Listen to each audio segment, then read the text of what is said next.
Welcome to today's 5-minute Bible study in the book of Leviticus. Today we are continuing to look at chapter 18, which is part of the section of Leviticus called the Holiness Code.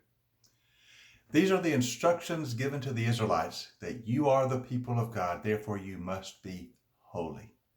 You're different from all the peoples who live around you because you belong to the Lord. Now today I want to look at chapter 18, verse 21. Where the Israelites are given this instruction.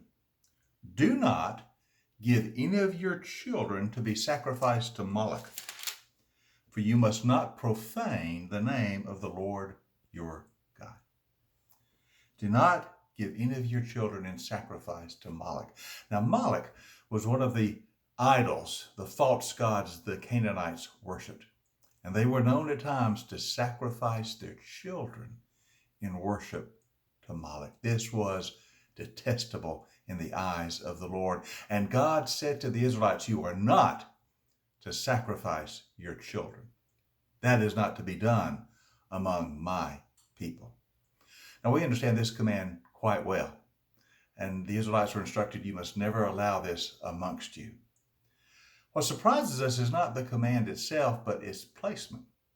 Now remember from yesterday when we looked at chapter 18, almost all of this chapter is a prohibition against certain sexual activities that must not be practiced among the children of God.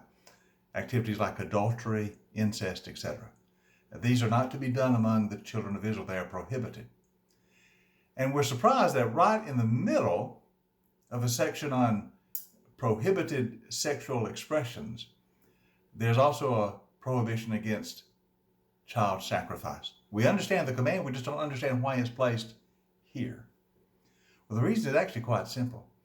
You remember yesterday we said this chapter was all about the basic foundation of protecting the family. The family must be guarded, the family must be sanctified, the family must be preserved. It is the basic unit of society. It's built into the creation order. God made Adam and God made Eve, and they became the first parents, and they were to bear children and populate the world. The family, you see, must be protected and preserved. And obviously, in a family, you want children to be guarded, protected, cared for, nurtured. Children are highly valued in the Bible. They're a gift of God, and they must be watched over and cared for and nurtured in every way possible. And certainly, children are never to be considered a commodity that can be disposed of at a whim or sacrificed to the bloodlust of some pagan idol. So the children of Israel were instructed to love your children, to honor your children as gifts of God, and to protect them and value them in every way.